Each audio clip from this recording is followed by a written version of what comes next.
Araw ng Biyernes, taong 1990. Maaga akong nagising dahil sa ingay ng mga baboy sa likod ng bahay. Mabilis akong bumangon nang maalala kong yun pala ang araw na kailangan namin maghatid ng mga baboy sa isang baryo na tawagin na lamang nating Baryo Santo Cristo. Antok na antok pa ako ng mga oras na yun, pero kailangan kong tulungan ang tatay ko. 5 malalaking baboy kasi ang ihahatid namin. Paglabas ko ng bahay, nakita ko si tatay na nililinisan na ang mga alaga namin. Naroon na rin ang truck na ginagamit namin sa paghatid. Tay, ang aga niyo naman po yatang gumising. Oo, kailangan kasing paliguan at linisan ng mga baboy na i-deliver natin eh. Lalo na't alam mo, malaki ang bayad nila kumpara sa bentahan ng mga buyer dito sa atin. Talaga po? Bakit naman po kaya, Tay? Baka naman po manloloko yung nakausap niyo ah. Yung kunwari magpapadeliver tapos hindi naman po pala kukunin. Hindi anak, totoong tao yung kausap ko. Ikaw talaga oo. Kaya aga-aga negatibo agad ang iniisip mo. Malas sa negosyo ang ganyan anak. Sorry po, Tay. Hindi lang po kasi ako makapaniwala na may taong bibili na mas mataas pa sa presyo sa palengke. Masyado naman po yatang galante yung customer natin, Tay. Ako man anak, nagulat din sa alok niya. Pero sabi kasi nung nakausap ko, ang gusto daw niya ay mga buhay na baboy. Tapos ihahatid mismo sa baryo nila. Nahirapan daw kasi silang maghanap ng seller eh. Kaya nung may nakapagsabi daw sa kanya na nagdi-deliver ako at nagbebenta ng baboy, sinubukan niya akong kausapin. At yun na nga, kinontrata niya na ako. Ah, Tay, sino po ba kasi yung kausap nyo? Yung kapitan mismo ng baryo, si Kapitan Marcelo. Mabait daw na tao yun, sabi ng mga nakakakilala sa kanya. Saka, totoo daw na galante. Kung ganun, ayos naman po pala, Tay. Walang problema. Maayos talaga. Kasi, maayos naman siya kausap eh. Noong una nga parang ayaw kong tanggapin kasi malayo pero doble agad yung presyo. Kaya yun, tinanggap ko na. Aba sayang din yun, di ba? Ngayon pa namang kailangan na kailangan natin ng pera. Sa bagay, sayang nga naman po yun. Pero Tay, ano po bang meron sa kanila? Bakit kailangan po nila ng madaming baboy? Sabi may gaganapin daw na pesta. Talaga, Tay? May piyesta? Wow! Anong wow anak? Alam mo, huwag kang masyadong excited ah. Dadalhin lang natin yung mga baboy doon tapos uuwi na rin kagad tayo. Ay, ano ba yan? Akala ko pa naman makakapamasyal ako doon. Loko ka talagang bata ka. Pasyal na naman ang nasa isip mo. Basta sumama ka lang para may kasama ako. Saka kailangan nating pagbutihan ng pagtitinda. Para sa susunod, sa atin na sila kukuha. Sa bagay, pero hayaan niyo po. Maaasahan niyo po ako dyan, Tay. Wala pong problema sa akin. Tutulungan po kita mambola. Magaling yata ako sa ganun. Talaga lang ha. Sa bagay, kanino ka pa ba magmamana? Di sa akin. Napangiti ako sa sinabi ng tatay ko. Sandaling gumaan ang pakiramdam ko habang nagbibiro siya. Pero agad ding nawala ang ngiting yun nang bigla kong maalala ang tungkol sa mga fiesta. Ang huling punta o pasyal kasi namin sa piyestahan ay noong buhay pa ang nanay ko. Tay, naaalala niyo po ba yung huling piyesta na pinuntahan po natin kasama si nanay? Aba syempre naman. Makakalimutan ko ba naman yun anak? Pati nga yung adobo ng nanay mo na niluto niya nun. Hindi ko pa rin makalimutan ang lasa eh. Pinakamasarap kasi yung luto niya. Tama po kayo. Masarap po talaga yung adobo niya.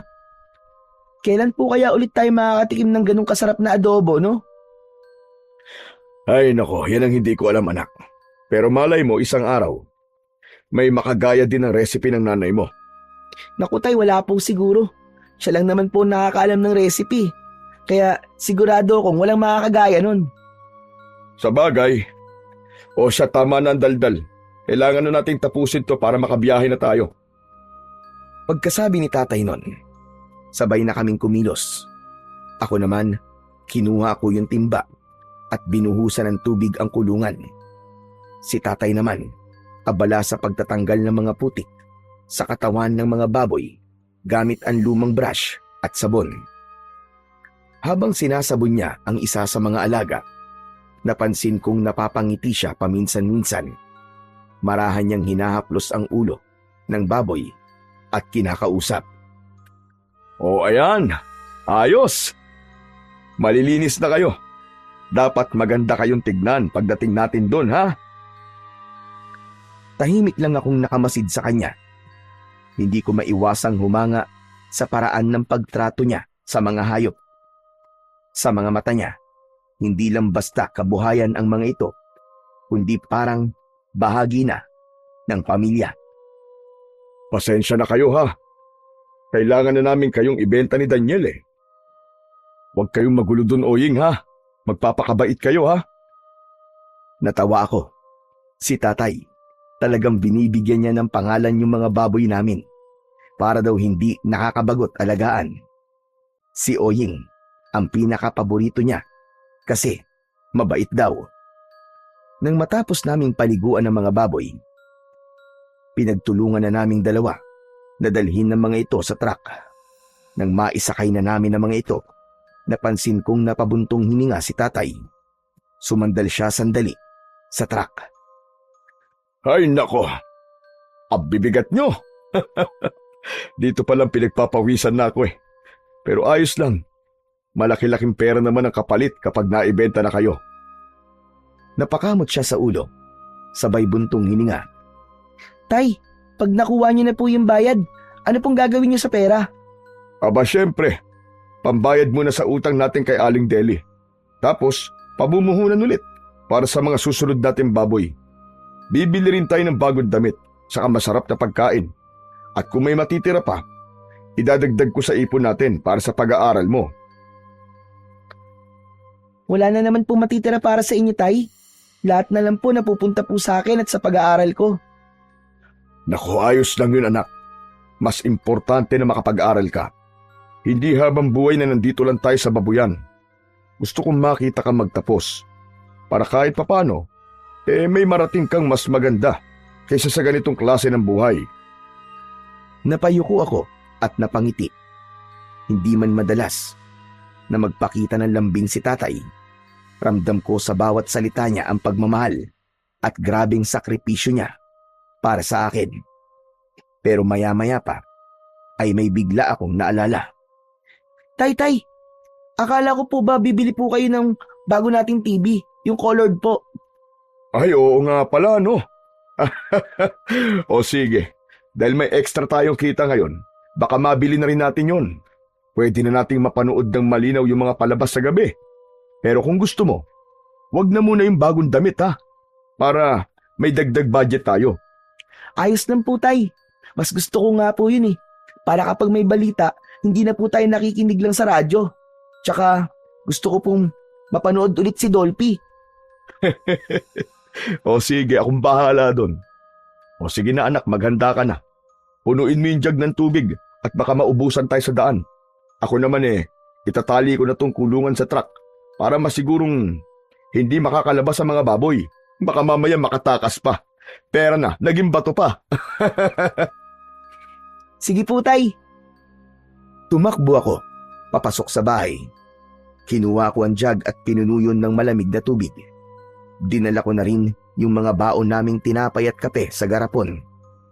Paglabas ko, nakita ko si tatay na inaayos na ang mga tali ng baboy at tiniyak na matibay ito. Lumapit ako sa kanya at inabutan ko siya ng tinapay. Tay, baka gutom na po kayo. Kain muna tayo bago bumiyahe. Mamaya na lang sa daan, anak. Sayang oras, baka abutan pa tayo ng tanghali sa kalsada. Mas gusto kong makarating kagad tayo bago magtanghalian. Tumango ako. Muling itinago ko ang mga tinapay. Naglakad na si tatay at umakyat sa itaas ng truck. Agad na din akong sumunod. O ano, anak, handa ka na ba? Siyempre naman po. Ako pa ba? Inistart na ng tatay ko ang makina ng truck. Umugong ito at dahan-dahan kaming lumabas ng bakuran. Bigla ako napatingin sa bahay namin. Ewan ko ba, pero may kakaibang bigat akong naramdaman sa dibdib. Parang may naririnig ako sa isip ko na nagsasabing bumalik kami at wag nang tumuloy. Parang gusto kong bumaba bigla at tumakbo pabalik ng bahay. Hindi ko alam kung bakit, pero yung pakiramdam ko ng mga oras na yun, parang yun na ang huling pagkakataon na makikita ko ang bahay namin. Sasabihin ko sana yun kay tatay, pero naduwag ako. Napatitig ako sa mukha niya. Masaya kasi siya. Halatang excited sa kikitain namin. Paglingon ko muli sa bahay, napansin ko ang isang itim na aso sa harap ng bakuran. Nakatayo lang ito roon, nakatingin sa amin. Kakaiba ang itsura niya. Hindi ito mukhang karaniwang aso lang. Mas malaki at ang balahibo nito itim na itim. Mas mukha siyang asong lobo nang titigan kong mabuti. Tay, tinan niyo may aso po sa bahay oh. Biglang tumigil ang truck. Napatingin si tatay sa direksyong sinabi ko. Ha? Anong aso? Nasaan? Ayun po oh. Wala naman akong nakikita, Daniela. Ano bang aso yung sinasabi mo? Wala naman tayong alagang aso, di ba? Opo, wala nga po. Kaya nga po nagtataka ako kung bakit may aso eh. Ayun po oh, nakatitig po siya sa atin. Naglalaway po ang bibig niya tapos, ayun oh, ang pula-pula po ng mga mata niya. Parang... Hindi ko na naituloy ang sasabihin ko sa tatay ko. Bigla kasing umalulong yung aso. Malakas, mahaba, parang may gustong sabihin. Agad na tumayo ang balahibo ko sa batok. Sandali nga. Mukhang namamalikmata ka o namamaligno, anak ka. Teka. May ibibigay ako sa'yo. Sandali lang. May kinuha siya mula sa ilalim ng t-shirt niya. Inilabas niya mula doon ng isang kwintas na may palamuting gintong medalyon na may ukit ng araw sa gitna. Luma na ito. Medyo nangingitim na ang kwintas. Ano po yan, tay? Agimat to, anak. Minana ko pa sa lolo ko. Sabi niya, mabisang panlaban daw sa mga masasamang nilalang. Wow, talaga po. Paano po ginagamit yan? Ewan ko rin, anak eh. Hindi ko pa kasi nasusubukan. Ginagamit ko lang to bilang pampaswerte sa negosyo at sa awa naman ng Diyos, mukhang gumagana naman. Ang ganda po niyan, tay. Pero bakit niyo po binibigay sa akin? Para hindi ka na matakot. Para hindi mo na makita kung ano man yung mga nakikita mong kakaiba. O heto, isuot mo na para may proteksyon ka. Dahan-dahan niyang isinabit sa leeg ko ang medalyon. Nang dumampi ito sa balat ko, para akong nakuryente ng bagya. Napapikit ako sandali. Pagbulat ko, tumingin ako ulit sa direksyon ng aso. Ngunit wala na ito. Tay, biglang nawala yung aso. Ayos yan, sabi ko naman sa iyo eh. O siya, tara na at baka abutin pa tayo ng tanghali. Umusad muli ang truck. Habang tumatakbo kami sa kalsada, hindi ko maiwasang lumingon-lingon sa paligid. Pagtingin ko sa side mirror, parang may mabilis na aninong dumaan at sumampa sa likod ng truck. Mabilis lang, pero sigurado kung may nakita ako. Agad akong napalingon sa likuran. Pero wala naman akong nakita. Kinilabutan ako. Hindi ko na lang sinabi kay tatay dahil baka sasabihin na naman niyang guni-guni ko lang. Dahan-dahan kong hinawakan ang agimat na nakasabit sa leeg ko at pinisilyon ng maigpit. Tahimik akong nanalangin na sana totoo nga ang bisa ng medalyon. Makalipas ang 2 oras, nakarating na kami sa bayan kung saan namin katatagpuin ang lalaking magtuturo sa amin ng baryo ng Santo Cristo. Pumarada kami sa may gilid ng kalsada. Habang naghihintay kami, may lumapit na lalaking payat, maputla at halos hindi kumukurap, parang galing sa mahabang sakit o ilang araw na walang tulog. Kayo po ba maghahatid ng baboy? Oo. Ako nga. Si Erning ka ba? Ako nga po. Ako na po sasama sa inyo sa Santo Cristo. Tumango ang tatay ko at binuksan ang pintuan ng truck. Sa tabi ko siya sumakay. Napansin kong nanginginig ng bagya ang mga daliri niya at nang aksidente kong mahawakan ng kamay niya, nanlamig ako. Literal, parang may hinawakan akong yelo. Basa rin ang palad niya pero hindi pawis. Parang tubig na malamig na may kakaibang lagkit. Matagal na po ba kayong taga roon? Aba, oo, matagal na. Malayo pa po ba tayo? Medyo. Mga 1 oras nandun na siguro tayo. Alam mo, mabuti naman at sinundo mo kami Mahirap kasi bumiyahe na malayo tapos hindi mo alam kung saan ang lugar. Walang problema. Si Kapitan mismo nag-utos sa akin para sunduin kayo. Masaya siya't pumayag kayo maghatid ng baboy. Matagal na kaya naming inaabangan ng piyesta. Mang Erning, mababait po ba ang mga tao po dun sa lugar nyo? Aba, oo naman. Mababait ang mga tao sa amin. Parang ako. Ganon? Pero parang hindi naman eh. Daniel, wag ganyan na. Sorry po, Tay. Sorry din po, Mang Erning. Natawa lang ang lalaki, pero kakaiba ang tunog ng tawa niya. Mababa, tapos para siyang nasamid at tumigil sa paghinga. Tumingin siya sa akin. Nandidilat ang kanyang mga mata.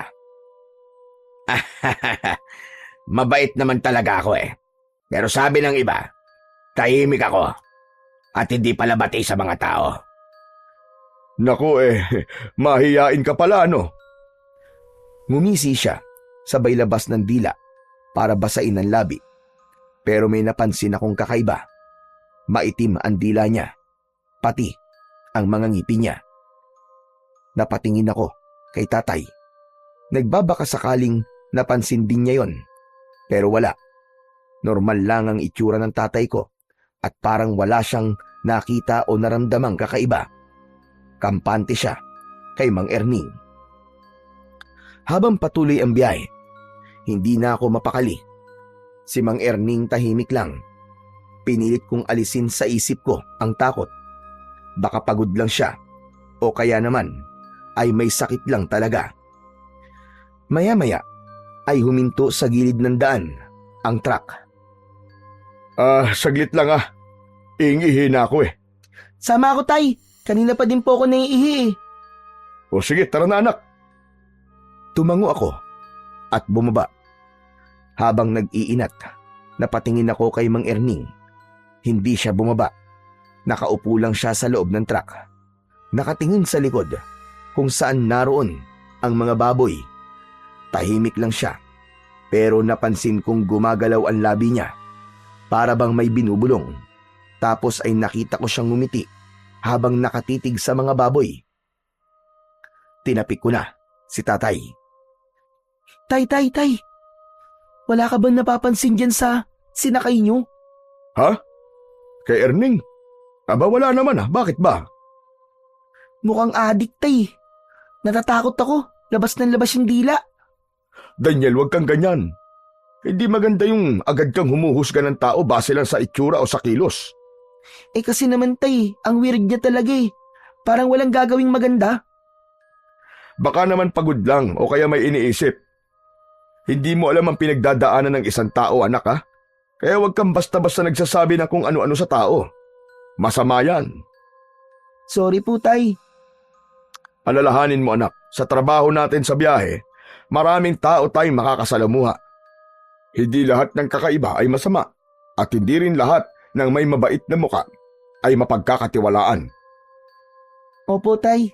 Sorry na po talaga. Mabuti pa ay magpahinga na muna tayo. Kumain muna tayo ng agahan. Saka, tama na yan Huwag mong ubusin ang lakas mo sa kakaobserba sa tao. Opo, Tay. Lumapit si tatay sa tapat ni Mang Erning at kinausap ito. Erning, bumaba ka na muna at kumain. Sige salamat po. Pero busog pa ako eh. Mamaya na lang siguro. Tumango si tatay at inilabas ang baon namin. Naupo kami sa gilid ng truck. Habang sinusubo ko ang pagkain, napansin kong bahagyang gumalaw ang truck. Napatingin ako at doon ko nakita si Mang Erning. Nakausli ang ulo sa bintana. Parang inaamoy ang hangin. Dahan-dahan siyang ngumiti at doon ko napansin na may kumikislap sa gilid ng kanyang labi. Hindi pawis, hindi rin laway. Para bang malapot na likido. May bahid ng pagkapula at dinilaan niya yon. Daniel, wag mo nang iniintindi ang tao. Kumain ka na. Mababa pang biyahe natin. Ilang sandali pa, nang malapit na kaming matapos kumain, narinig naming nag-iingay ang mga baboy sa likod ng truck. Malakas ang ungol nila na para bang may nasasaktan. Nagkatinginan kami ni tatay. Agad siyang tumayo at tumakbo sa likuran, habang ako naman ay sumunod. Pag-angat ng tolda, napaatras ako. Isa sa mga baboy ay nakahiga. Hindi gumagalaw, parang patay na. Nakadilat ang mga mata nito. Hala, tay! Ano po nangyari sa baboy? Umakyat si tatay sa loob ng truck at sinuri ang baboy. Iniangat niya ang ulo nito at sinilip ang bibig at sinipat ang katawan, pero walang bakas ng sugat o kagat. Hindi ko alam, anak. Naku, sayang naman ito. Baka isipin ni Kapitan may sakit ang mga baboy natin. Tignan niyo po dyan, tay. Baka may ahas po kung anong hayop na pwedeng kumagat kaya po namatay yung baboy. Pero anak, walang hayop dito. Baka na-stress siguro sa haba ng biyahe natin. Naku, paano kaya ito? Biglang bumaba si Mang Erning mula sa truck. Tahimik siyang lumapit. Wala kayong dapat ipag-alala. Madalas mangyari ang ganyan sa biyahe. Ayos lang yan. Ako na ang bahala magsabi kay Kapitan. Sasabihin ko sa kanya na buhay yan bago natin dalhin. Wala kayong magiging problema, panigurado. Naku, salamat Erning ha. Malaking tulong yan. Ayoko lang mapahiya sa unang biyahe namin. Walang anuman, huwag mo nang isipin yun. Basta pagdating natin sa Santo Cristo, ako na ang kakausap. Makakaasa kayo. Salamat naman kung ganun. Sayang din kasi kung hindi ito kukunin. Abay, baka malugi kami. Hindi problema yan. Naku, pasensya na ha. O siya, mabuti pa tara na. Baka kung tumagal tayo dito madagdagan pa yung mga patay na baboy. Sumakay na ulit kami sa truck at agad na pinaandar ni tatay ang makina. Ilang sandali pa ay unti-unti nang nagbago ang paligid. Nawala na ang sementadong daan. Gan din ang mga bahay sa paligid. Marami ng mga puno at parang pataas na din kami ng bundok. Tay, malayo pa po ba ang Santo Cristo? Sandali na lang. Huwag kang mainip, bata. Nagtaka ako. Ang natatandaan ko, sinabi niya kanina na halos 1 oras lang ang magiging biyahe namin. Pero 2 oras na ang lumipas. Nagpatuloy kami sa biyahe, pero biglang pumreno ang sasakyan nang biglang may sumulpot na matandang lalaki sa daan. Muntik na siyang masagasaan, pero napaupo ito sa lupa. Agad na bumaba si tatay para tignan ang kalagayan niya. Naiwan kami ni Erning sa loob ng sasakyan. Naku, pasensya na po kayo. Okay lang ho ba kayo? Ay, walang problema. Ayos lang naman ako. Tumayo ang matanda at pinagpag ang kanyang damit. Saan ba kasi kayo pupunta? Bihira na mga sasakyang makarating sa lugar na ito Maghahatid lang po kami ng baboy sa Santo Cristo. Ano kamo? Santo Cristo? Bakit naman kayo maghahatid ng baboy doon? Matagal nang abandonado ang baryo na yon. Apo? Aba, imposible naman po yun. Kausap ko po yung kapitan nila at sa katunayan nga ho, may kasama ho akong taga ron. Yun po, si Erning. Nanlaki ang mga mata ng matanda. Nang sulya pa nito si Erning na nasa loob ng truck. Napansin kong Ilang beses itong napalunok ng kanyang laway. Nanginig din bigla ang kanyang mga kamay habang dahan-dahang itinuro si Mang Erning. Wag na. Huwag kayo tumuloy. Sigurado kung wala ng tao sa baryo na yon at kung meron man, mga impostor sila. Hindi sila mga taga-baryo Santo Cristo. Bumalik na kayo kung saan man kayo nanggaling. Maniwala ka sa akin. Sigurado ho bang ayos lang kayo? Baka nabagok po kayo o nasaktan, ha? Sinabi ko na ayos lang ako. Pero ikaw, makinig ka sa akin. Biglang hinawakan ng matandang lalaki ang braso ni tatay at tinignan sa mata. Makinig ka mabuti. Yan kasama nyo. Hindi siya tao. Hindi siya tao! Sa sobrang lakas ng sigaw niya, napaiktad ako. Agad akong napalingon sa katabi kong si Mang Erning. Tahimik lang ito. Nakatingin ito sa matandang lalaki. Ilang sandali pa, bigla siyang napakamot sa ulo, sabay iling. Naku wag na po nating pag-aksaya ng oras sa matandang yan. Kilala ko yan Siya si Maguse. Wala yan sa sarili niyang katinuan. Tara na po. Ganun ba? Oo, matagal na yan baliw Lagi nag-aabang ng mga dumadaan. Tapos, tinatakot ang mga tao. Huwag niyo na hong pakinggan. Sayang lang ang oras niyo. Nakita yung inis at galit sa muka ng matanda nang marinig ang mga sinabing yun ng payat na lalaki. Sino baliw ang sinasabi mo? Sino tinatawag mo baliw? Ay nako, ang hirap talagang kausap ng matanda na to. Ikaw ang mahirap kausap, Erning. Magbago ka na. Magbalik loob ka na sa Panginoon. Tigilan mo na itong ginagawa mong ito. Teka, kilala ka po niya? Abay malamang, taga Santo Cristo din yan Biglang lumapit ang matandang lalaki sa may bintana ng sasakyan at tinitigan ako. Iho, makinig ka sa akin. Hindi mga tao ang pupuntahan nyo sa Santo Cristo. Pugad yun ng mga demonyo. Mga demonyo ang nakatira doon. Tama na ho kayo, Lolose. Puro kasinungalingan na lang ang lumalabas sa bibig nyo Paulit-ulit kayo lang sinasabi yan sa lahat ng dumaraan dito. Hindi ako nagsisinungaling. Ikaw nga itong... Ikaw itong matagal lang hindi dapat na nandito. Napalunok ako. Hindi ko maintindihan kung ano ang ibig sabihin ng matanda. Si tatay naman ay nakatingin lang, halatang naguguluhan na rin. Magtago ka man sa mukha ng tao. Kilala ko ang amoy mong hayop ka. Huwag mo kong pagtawanan. Ito lang ang masasabi ko. Isinusumpa kita. Kapag may nangyari masama sa mga ito, mananagot ka sa akin. Isusumpa kita hanggang sa mabulok ang laman mo. Baliw.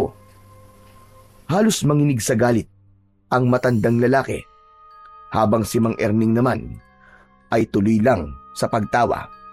Parang wala lang sa kanya ang lahat.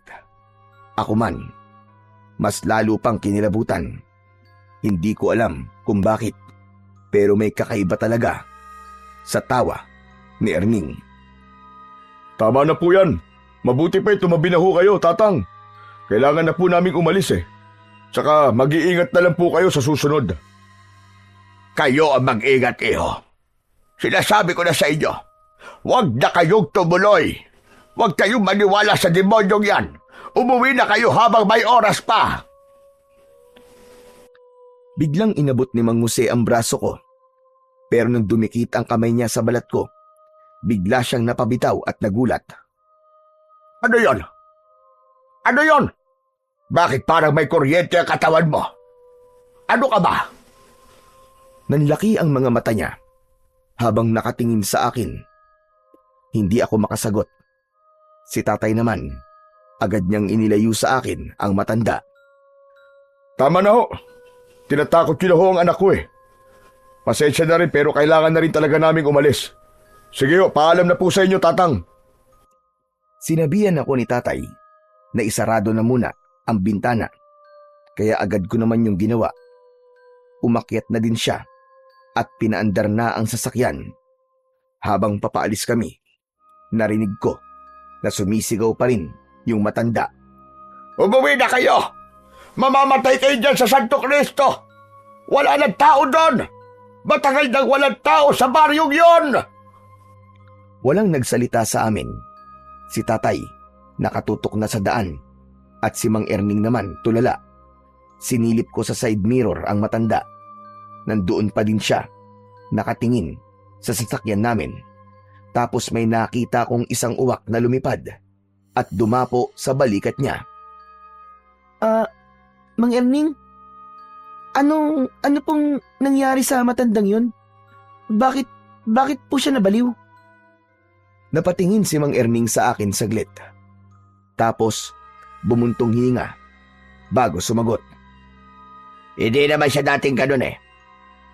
Si Mang Jose, dating antingero yon. Siya yung nilalapitan ng mga tao kapag may sakit. Pero nagbago ang lahat nang mamatay ang pamilya niya. Namatayan siya? Anong kinamatay? Nasunog. Wala ni isa sa asawa at mga anak niyang nakaligtas. Simula nun, nakikita na siyang palagi nagsasalitang mag-isa. Hindi na din siya makausap ng matino. Nako, kawawa naman pala yung tao. Siguro hindi kinaya ng isip niya yung nangyari. Hindi talaga. Pero, hindi naman nakakaawa ang matandang yun eh. Ha? Aba, bakit mo naman nasabi? Kasi chismis sa baryo namin na natuto siyang mangkulam. Ano? Mangkukulam yung matandang yun? Hindi ko rin alam kung totoo. Sabi-sabi lang naman kasi yun sa amin. Kasi may mga nagsasabi na mula nang masunog ang bahay niya, tumuloy siya sa isang maliit at lumang kubo sa may likod na sementeryo. Ano naman pong kinalaman nun sa pagbabago po niya? Porke po ba tumira po siya sa sementeryo, mangkukulam na po kagad? Hindi ganon. Ang sabi nila, yung matandang yon, naghangad ng labis na kapangyarihan. Makalipas ang ilang buwan na inilibing ang asawa niya, hinukay daw niya ito at kinuha ang isang parte ng tuhod ng asawa. Ano? Kinuha ang tuhod? Ang tinutukoy mo ba yung mutya ng tuway-tuway? Yon, nakuha mo. Yun nga ang tawag sa agimat na yon. Tuway-tuway? Isang agimat na galing sa patay na tao? Grabe naman yun. Kawawa naman yung asawa niya, patay na nga, hindi pa pinatahimik. Totoo yan. Hindi talaga matatahimik ang kaluluwa ng isang patay dahil kakapit ito sa katawan ng taong may hawak nito. Kapag merong ang ganun, ang kaluluwa ng patay ay maaari mong alipinin. Pwede mo siyang utusan, pwede kang humiling, at kung ano-ano pa. Grabe, nakakatakot naman po yun, Tay. Talagang nakakatakot, anak. Ngayon ay naniniwala na ako sa iyo, Erning. Kasi ang mutya ng tuway-tuway ay madalas ginagamit ng mga nananampalataya sa mga demonyo. Yung bang mga kampo ng kadiliman. Kaya siguro nabaliw. Kaya siya naging mangkukulam. Tama ka. Kaya nga siya naging baliw dahil doon. Kaya wag na natin pag-aksayan ng oras yung matandang yon. Malapit na pala tayo. Pagkasabi nito, ay napatingin ako sa labas. Unti-unti nang nagiging makitid ang daan. Sa kaliwa ay bangin at sa kanan naman ay mga matataas na puno. Wow! Ang ganda naman po dito sa lugar nyo. Aba, maganda talaga dito. O siya, iliko nyo na po dyan sa kaliwa. Dahan-dahang nagminor si tatay at iniliko ang sasakyan. Maya-maya pa ay nakita ko na ang mga banderitas na nakasabit sa mga puno. Nakita ko na rin ang karatulang may nakasulat na Santo Cristo. Pagpasok namin sa looban, napansin kong tahimik ang buong lugar. Wala halos tao sa labas. Ang ilang mga bahay na nadaanan namin ay luma at sira na, pero malinis at walang masyadong kalat sa mga bakuran. Tumingin ako sa kanan at nakita ko ang isang matandang babae na nakaupo sa bangko sa tapat ng isang bahay. Hindi siya gumagalaw, parang nakatitig lang sa amin habang dumadaan.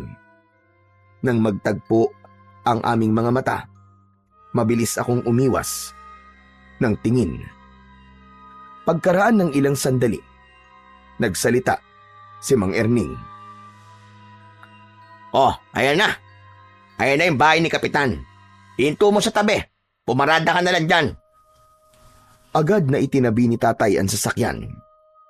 Pagkahinto, bumaba siya kagad. Sumunod ako, pati na si Mang Erning. Napansin kong may ilang lalaki sa harap ng bahay. Nakaupo sa mahabang bangko habang nagkwekwentuhan. Pagkakita nila sa amin, agad silang tumayo at ngumiti.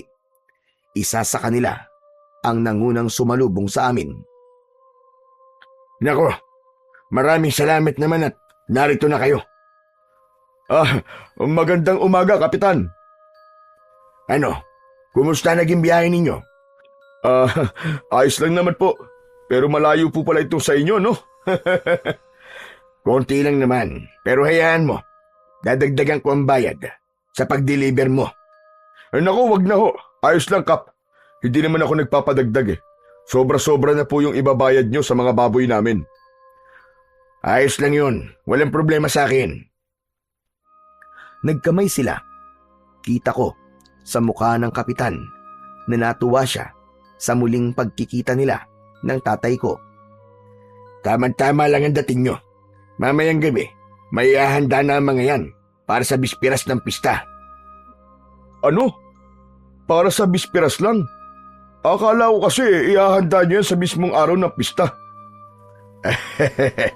Naku, hindi. Para lang yan sa bispiras. Sa mismong pista, iba ang ihahanda namin. Mas masarap, mas espesyal. Nakakatuwa naman pala dito sa inyo, ano? Dinaig pa ang baryo namin sa paghahanda. Mukhang malaking selebrasyon to, ah. Alam mo kasi, ang pista ang pinakahihintay na okasyon ng mga taga rito. Lahat ng tao dito, sama-sama kami naghahanda at sama-sama ding nagdiriwang dito sa bahay ko. Aba, ayos po pala ang samahan nyo dito. Oo naman. Dito kahit mahirap ang buhay, basta pista, walang iwanan. Lahat may ambag, lahat may handa. Para kahit ilang araw lang, nakapagsaya kami ng sama-sama at makalimutan namin ang mga problema sa buhay. Nagpatuloy sa pag-uusap sila tatay at Kapitan Marcelo tungkol sa paghahanda sa pista, habang ako naman ay tahimik lamang na nakikinig. Samantala, napatingin ako sa paligid. May ilang kabataang babae na abala sa pag-aayos ng mga banderitas, habang yung iba naman ay nagkakabit ng mga bumbilya sa gilid ng kalsada. Kahit medyo luma at sira-sira ang mga bahay, tila binubuhay nila ang paligid para sa nalalapit na pista.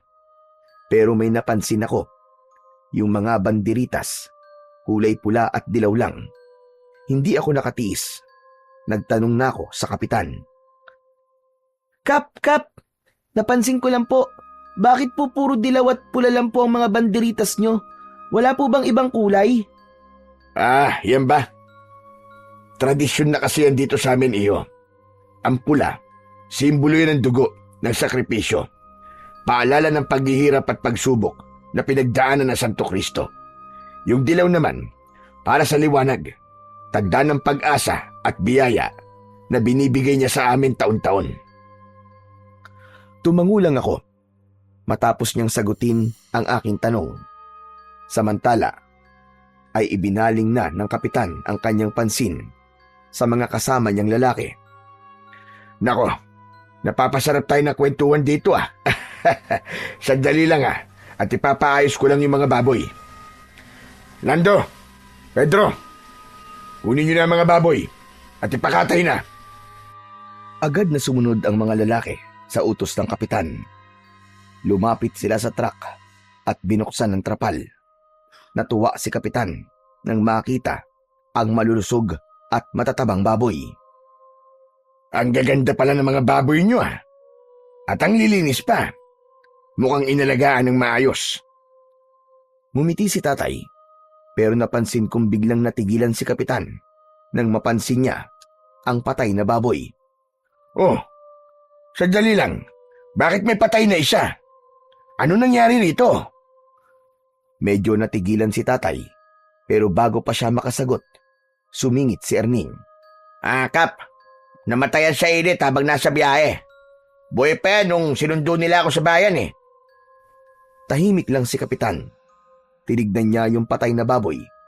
Parang nag-iisip kung ano ang dapat na gawin. Maya-maya lang ay tumango siya. O sige na. Ibaba nyo na rin yan. Sayang. Pero ililibing na lang natin mamaya sa likod. Ha? Ililibing? Pero malusog po ang baboy na yan. Pwede pa po yung katayin, sayang naman. Walang problema, Mando. Huwag ka mag-alala. Buo pa rin ang ibabayad ko sa'yo. Pero, Huwag na natin pag-usapan yan, Mando. Mabuti pa, ay tumuloy na kayo sa amin. Kumain muna kayo bago bumiyahe paalis. Maraming pagkain sa likod. Tara na. hindi ho ba nakakahiya? Tay, huwag ka na pumahiya. Gutom na po ako eh. Huy, ano ka bang bata ka? Nakakahiya kay kapitan. Nako, huwag na kayong mahiya sa akin. Talagang nagpahanda ako ng pagkain para sa inyo. Tara na, sumama na kayo. Sumama na kami, papunta sa likod ng bahay. Malaki ang bahay ni kapitan at may maluwag na bakuran. Pero tulad sa iba, luma na din ito at may ilang mga sira na. Gawa ito sa kalahating semento at kalahating kahoy. Pagdating namin sa likod, nakita kong madami palang tao doon. Abala sila sa pagluluto. Ang daming pagkain na nakahanda at ihahanda pa lang. O sige na. Upo na kayo. At ipapahanda ko na ang pagkain nyo. Umupo kami sa mahabang mesa. Agad niyang inutusan ng isang matandang babae. Maya-maya lang ay nilapag na sa harap namin ng mga pagkain. Pansit, adobo at kaldereta ang kanilang inihanda para sa amin. Kain na kayo, kain na. Masarap magluto ang mga taga rito. Salamat ka pa. Agad akong sumandok ng kanin. Sumunod na rin si tatay. Parehas naming unang kinuha ay ang adobo. Nang tikman namin, bigla kaming nagkatinginan. Tay, ang sarap po nito. Grabe, ngayon lang po ako ulit nakatikim ng ganitong adobo. Mas masarap pa yata ito sa luto ni nanay. Naku, pag narinig ka ng nanay mo, lagot ka. Nagsasabi lang naman po ako ng totoo, tay. Pero syempre, paborito ko pa rin po yung luto ni nanay. Tumawa si Kapitan Marcelo nang marinig ang naging usapan namin ni tatay. Salamat naman at nagustuhan nyo. Sige, kumain lang kayo ng kumain at marami pa niyan. Sarap na sarap sa pagkain si tatay. Pero nang muli ako nagsandok ng adobo, napansin ko na may kakaiba sa karning nakuha ko. Parang daliri ng tao. Agad na sumama ang pakiramdam ko nang makita ang karning yon.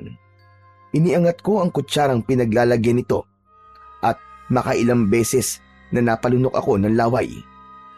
Ilang sandali pa, tuluyan nang bumigay ang aking sikmura sa nakakadiring pagkain na yon.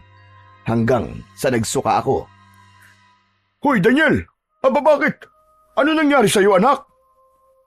Hindi ako agad nakasagot. Nanginig ang kamay ko habang itinuturo ko ang karne sa plato.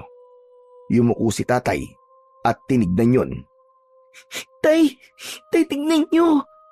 Parang daliri po ng tao yan. Hindi ko alam kung paano yon narinig ni Kapitan Marcelo. Bigla kasi itong napatingin din sa plato at saka tumawa. Nako, hindi daliri ng tao yan, iho. Buntot lang yan ng baboy. Minsan kasi, kapag nag-aadobo kami, isinasama namin yung buntot. Natakot ka ba? Pasensya ka na, iho. Pero Kap, hindi naman po yan buntot eh. Saglit na natahimik ang lalaki. Kita sa mukha niya ang pagkagulat, pero agad din niyang pinilit na ngumiti. Kinuha niya ang piraso ng karne at iniabot sa tagaluto. Oh, tignan mo nga to. Di ba sabi ko sa inyo, kapag para sa bisita, huwag nang isama ang buntot. Tignan nyo, natakot tuloy yung bata. Ayoko na mauulit ito ha. Napayuko ang tagaluto. Halatang kabado. Paulit-ulit itong humingi ng dispensa kina kapitan at pati na rin sa amin ni tatay. Hindi ko alam, pero hindi ako kumbinsido sa sinabi ng lalaki. Alam kong hindi yung karne ng baboy at nagtataka naman ako kay tatay kung bakit parang hindi niya nakikita ang mga bagay na nakikita ko. Parang wala lang sa kanya ang lahat. Sarap na sarap pa rin ito sa pagkain.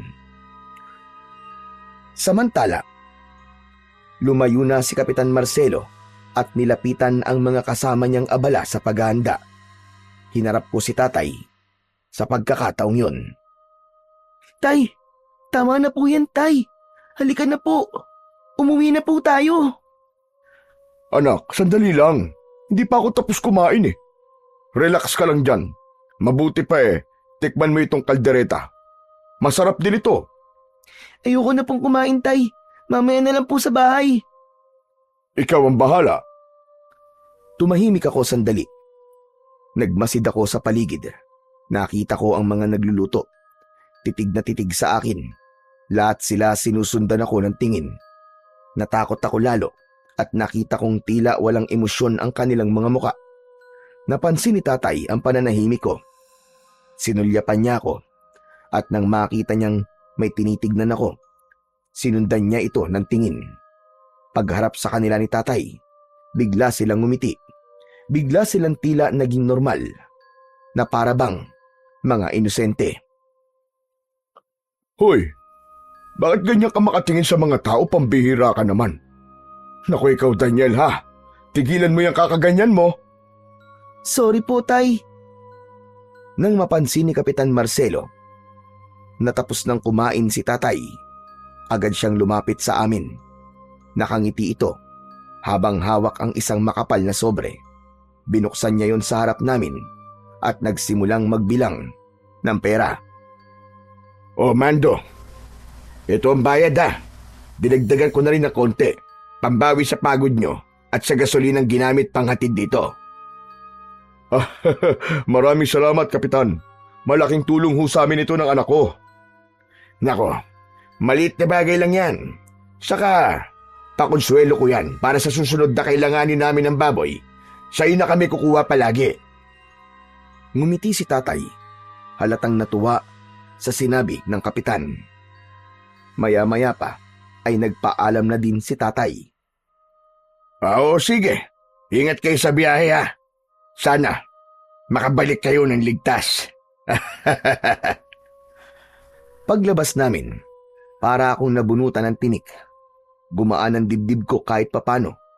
Dahil nasa isip ko, sa wakas, makakauwi na kami ng tatay ko. Sumakay na kami sa truck. Hay, salamat naman. At makakaalis na po tayo dito. Napatingin sa akin si tatay. Pagkatapos ay bigla siyang napailing. Daniel, yung nangyari kanina, wag mo nang uulitin yun ha?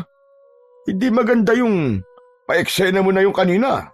Aba, nakakahiya sa kanila, Daniel. Kasi naman po, tay, sino po bang hindi matatakot kung makakakita ka po ng parang daliri sa ulam? Buntot lang talaga ng baboy yun, anak. Ikaw, masyado ka napapraning eh. May pinagdadaanan ka ba? Kung ano-ano nasa isip mo eh. Pero tay, iba talaga yung itsura eh. Parang... Tama na, Daniel. Tigilan mo na yan. Tumahimik na ako. Kabisado ko si tatay. Sa tono niyang yon, alam kong galit na siya. Ilang sandali, inilagay na niya ang susi at pinaandar ang truck. Anak ng teteng, oo. Sinumpong na naman itong truck natin. Ha? Bakit po? Ayaw na namang umandar eh. Sinubukan niyang paandarin ulit, ngunit wala pa rin. Umuugong lang ang makina, pero namamatay din. Kinabahan na ako. Lumapit si kapitan. at si Mang Erning. Oh, may problema ba, Mando? Oo, Kap. Ayaw umandar ng truck namin. Nako, parang kanina lang Nung nagpunta tayo dito, di ba ayaw di umandar nung una? Subukan mo ulit. Baka mapaandar mo makina.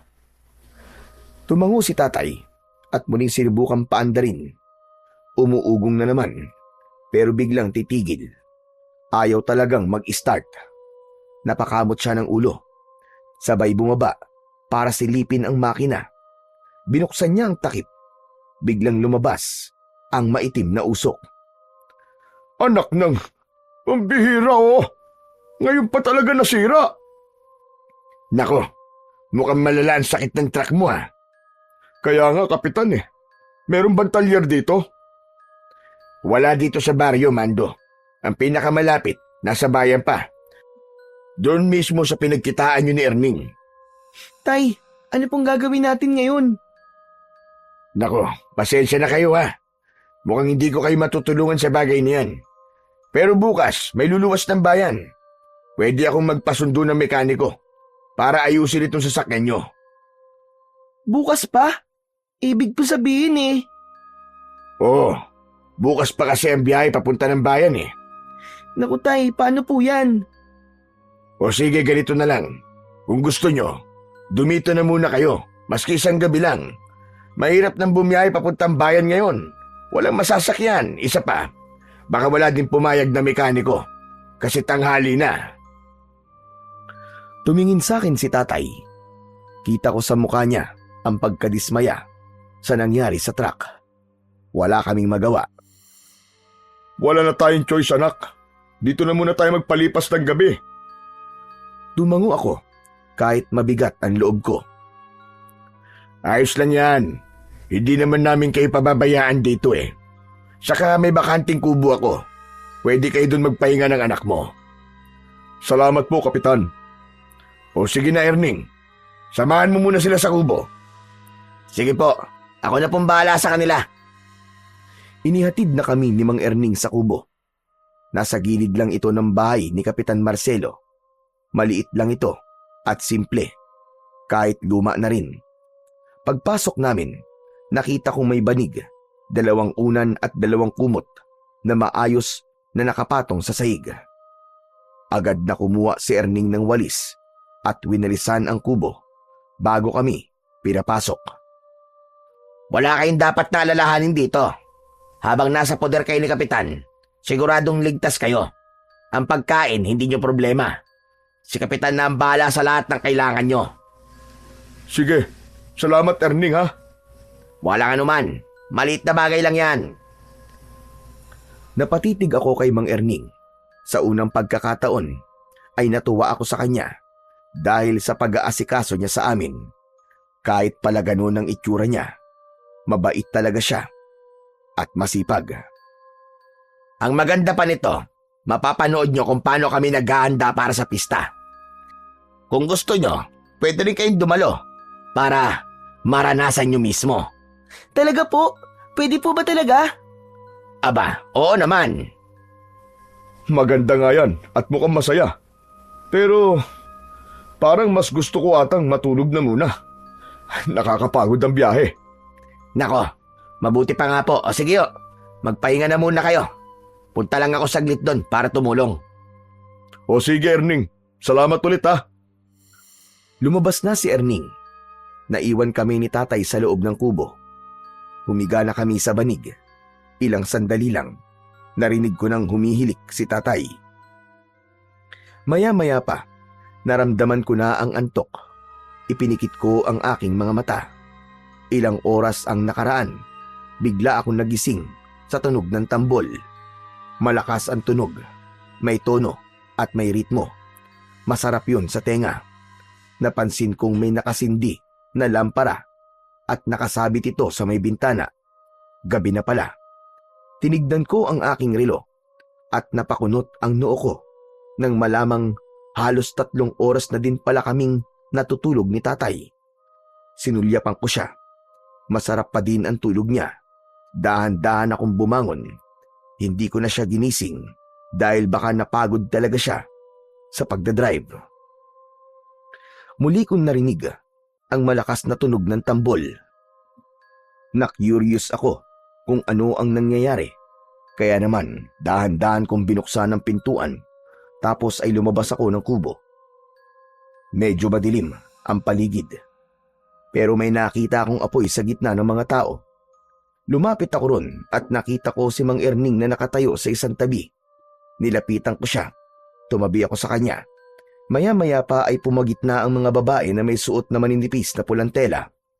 Ang kanilang mga ulo ay puno ng palamuti at alahas. Ang mga noo nila ay may guhit na 3 linya. Umiikot sila sa apoy. Sumasabay sa tunog ng tambol ang kanilang paggiling. Ano pong ginagawa nila?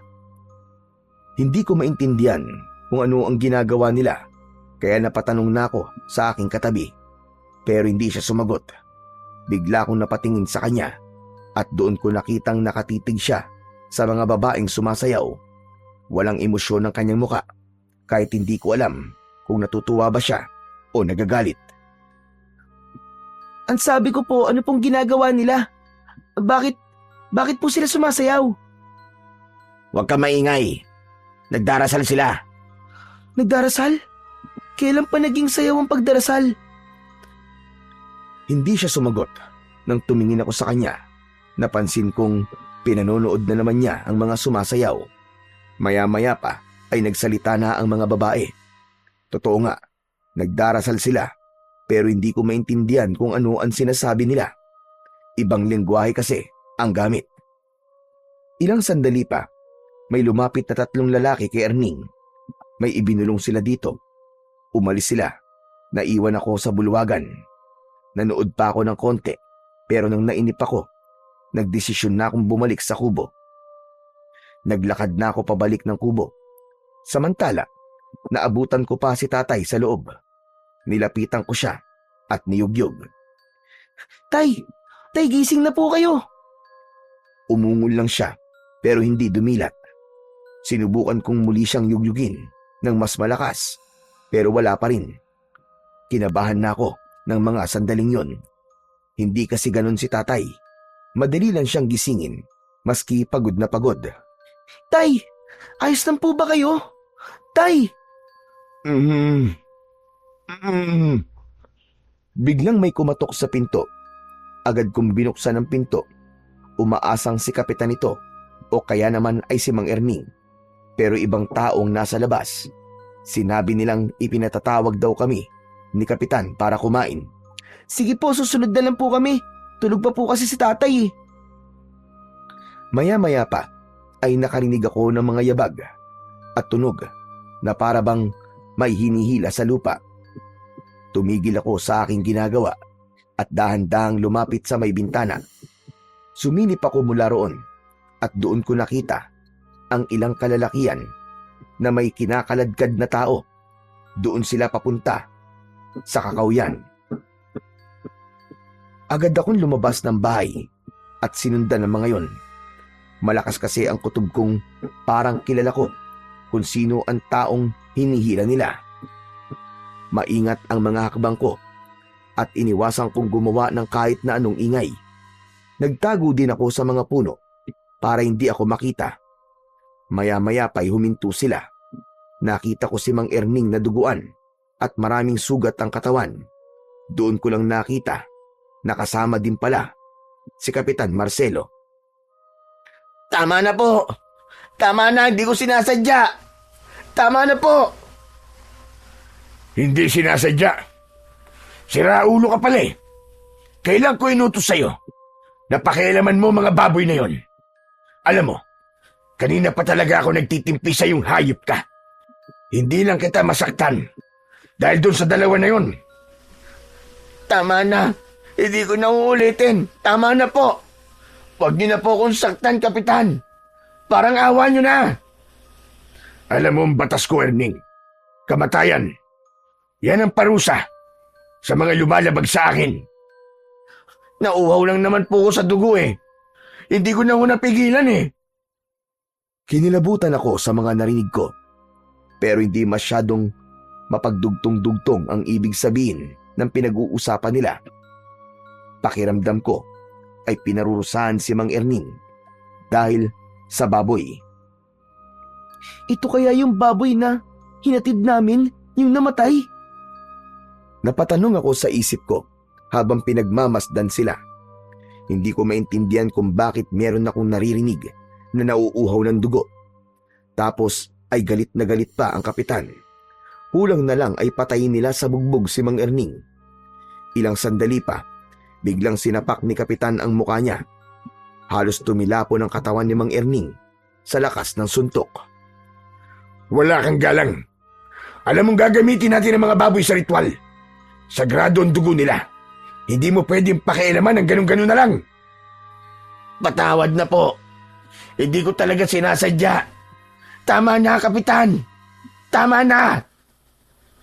Ngunit hindi tumigil ang kapitan at ang mga kasama nito.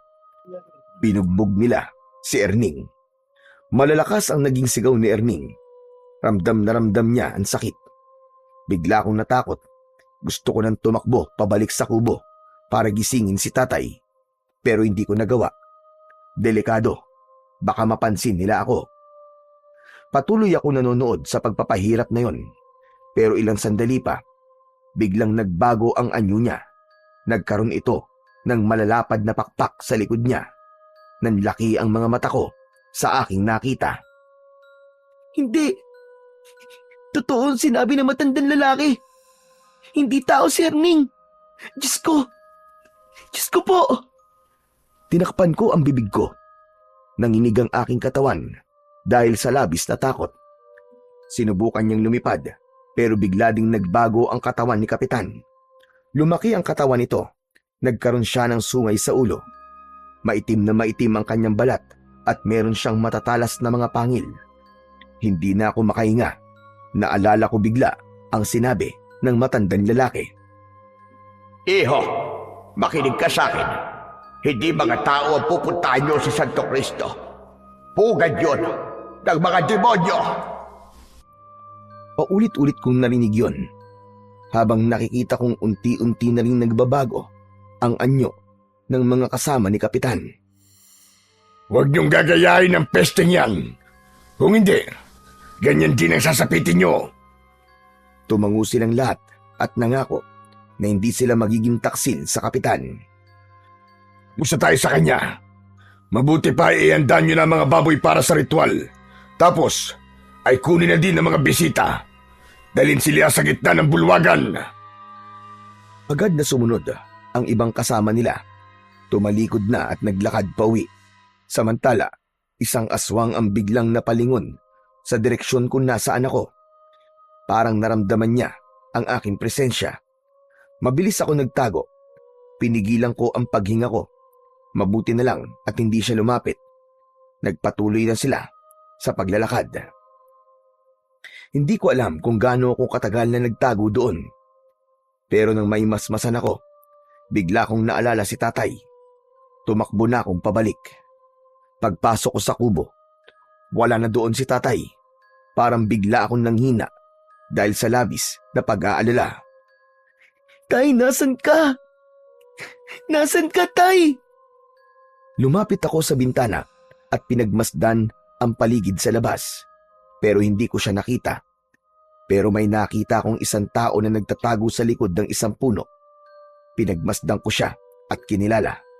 Nagulat ako nang mapagtanto kong si Mang Husion, ang matanda. Nakita niyang tinitignan ko siya. Agad siyang sumenyas sa akin at lumapit. Kaya naman, mabilis akong lumabas ng kubo. Bilisan mo, habang wala pa sila. Kailangan natin makatakas dito. Po, makatakas? Itatakas niyo po ako? Oo, kaya bilisan mo. Tara na. Hindi po pwede. Nawawala po ang tatay ko. Kailangan ko po siyang hanapin. Kailangan ko po siguraduhin na ligtas siya. Sarili mo muna ang isipin mo ngayon, bata. Malalakas sa mga aswag dito. Tara na, bago pa mahuli ang lahat. Salamat po. Pero hindi ko po pwedeng iwan dito ang tatay ko. Hindi ko po kaya. Matigas talaga ang ulo nyo. Alam mo bang sinundan ko pa kayo rito para lamang mailigtas? Pero heto ka, ayaw mo sumama.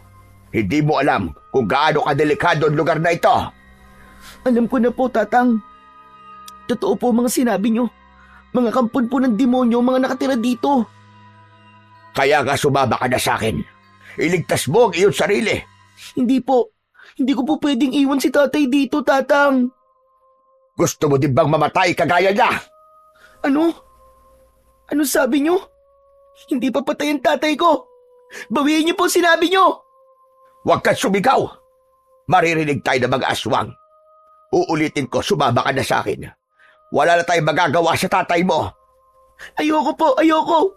Pasensya na po. Bahala ka sa buhay mo. Sige, hanapin mo. Magpakita ka sa mga aswang. Tutal, kaya mo naman, di ba? Kaya mong iligtas ang sarili mo at ang iyong ama. Di na po baling mamatay ako. Basta masiguro ko lang po na ligtas ang tatay ko. Hindi mo naiintindihan, iho. Ako po hindi nyo naiintindihan. Hindi po ako aalis dito nang hindi ko po kasama ang tatay ko. Hanggat may kaya po akong gawin, gagawin ko. Hindi niyo po siguro alam kung ano ang pakiramdam na nag-aalala sa mga mahal sa buhay. Kasi kayo, wala kayong nagawa nun nang masunog ang pamilya nyo. Wala kayong nagawa para iligtas sila. Ang sakit na sinabi mo, bata. Pero siguro nga tama ka. Kung may magagawa ka pa, sige gawin mo. Pero ito, tandaan mo. Hindi mo alam kung gaano kasama ang mga nilalang dito. Hindi mo sila kakayanin. Alam ko po. Pero mas hindi ko po kakayanin kung wala po ang tatay ko. Ay, nako. Bahala ka na. Sana nga, makaligtas kayong dalawa ng tatay mo. Ilang sandali pa, tumalikod na siya at nagsimulang maglakad palayo. Nang makaalis na si Mang Jose, bumalik ako sa kubo. Naghanap ako ng mga gamit doon na maaaring gawin sandata. Pero wala. Kinapa ko ang medalyon. Bumulong ako ng isang panalangin na sana iligtas niya kami ng tatay ko. Buong puso kong hinalikan at hinaplos ang medalyon. Umaasa ako na tutuparin niya ang hiling ko. Hindi nagtagal, may narinig akong mga mabibigat na yabag sa labas ng kubo. Bago pa ako makapagtago, bumukas ang pinto. 5 lalaki ang pumasok. Agad nila akong hinawakan sa magkabilaan kong braso. Bitiwan niyo ako! Ano ginagawa niyo? Saan niyo ako dadalhin? Bitiwan niyo ako! Wala akong nagawa. Agad nila akong ginapos ng lubid. Sinubukan kong magpamiglas, pero mas lalo lang nilang hinigpitan ang tali. Huwag ka nang sumigaw, bata. Huwag mo nang sayangin ang lakas mo. Dahil wala naman makakarinig sa'yo dito. Kapitan? Hayop ka! Hayop ka! Demonyo ka! Tigilan mo yan. Kundi, puputulan kita ng dila. Bigla ako natahimik sa sinabi niya. Ilang saglit pa ay inutusan niya ang mga lalaki na dalhin ako sa gitna ng bakuran niya. Pagdating namin doon, sinalubong kami ng tingin ng mga tao. Dinala nila ako sa gitna at pasalampak na pinaupo sa lupa. May mga lalaking naroon din sa gitna. May hawak silang malalapad at matatalim na itak. Nangingintab sa langis ang mga katawan nito. Sumunod si Kapitan Marcelo sa gitna. Tinitigan niya ako pati na ang mga lalaki na may hawak na itak. Tapos bigla siyang ngumisi at muli niya akong hinarap. Ano, kumusta, bata? Nagugustuhan mo na ba ang aming pista? Hindi ako sumagot. Yumuko lang ako. Pero nanginginig pa rin ang mga kamay ko. Natatakot ka na ba, ha, bata? Ano bang gagawin niya sa akin? Gusto mo ba talagang malaman? Bigla siyang lumapit sa akin at bahagyang yumuko. Idinikit niya ang mukha niya sa akin. Halos magkadikit na ang mga ilong namin. Tapos dahan-dahang bumaba sa leeg ko ang kanyang muka at dahan-dahan yung inamoy. Gusto ko siyang pigilan sa ginagawa niya pero hindi ko magawa dahil nakatali ako. Nang magsawa siya, tumayo na siya ng diretso. Nakita kong muli siyang ngumisi at ang mga mata niya ay naging malikot. Napansin ko ding nagpula siya ng laway sa kanyang bibig. Totoo nga sinabi ni Erning. Mabango ang amoy ng iyong dugo. Ano? Kaya pala, hindi siya nakapagpigil. Hinawakan niya ang mukha ko at tinitigan ako sa mata. Parang gusto niyang subukin kung hanggang saan ang tapang ko. Pinakita niya sa akin ang matutulis niyang pangil. Bigla ring kumulubot at pumangit ang kanyang muka. Huwag kang mag-alala, Daniel. Hindi ko gagawin ang anumang nasa isip ko. Hindi pa ngayon ang oras. Hindi pa ngayon. Huminga siya ng malalim at umalis ng dahan-dahan. Iniwan ako sa gitna kasama ang mga lalaki. Lalong tumindi ang takot ko. Ilang sandali pa, may dumating na 4 na lalaki. Buwat nila ang isang nakataling baboy. Buhay pa ito. Umiiyak ng malakas. Pinahiga nila ito sa lamesang malapit sa apoy. Simulan na ang paghandog ng dugo sa ating puon. Napatingin ako sa mga lalaking nasa gitna.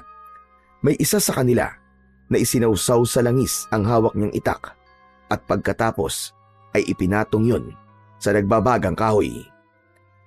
Nang mamula ang talim nun, mabilis na itinaas yun ng lalaki at itinusok yun sa leeg ng hayop. Agad na umiyak ito ng napakalakas. Tumilamsik din ang dugo nito. Hindi! Bakit ganyan? Bakit ganyan nyo katayin si Oyeng? Ang sama nyo! Ang sama-sama nyo! Biglang umungol ang mga tao. Kita ko sa kanilang mga muka na masaya sila sa kanilang ginagawa. Wala akong nagawa kundi ang umiyak. Awang-awa ako sa baboy namin. Hindi ko matanggap na pinahihirapan nila ng ganun si Oyeng. Sa awa at galit ko, bigla kong napatayo. Pero agad na may 2 lalaki na pumigil sa balikat ko. Sinabi nilang wag akong kikilos kung ayaw kong matulad sa baboy. Maghintay lang daw ako at darating din ang oras ko.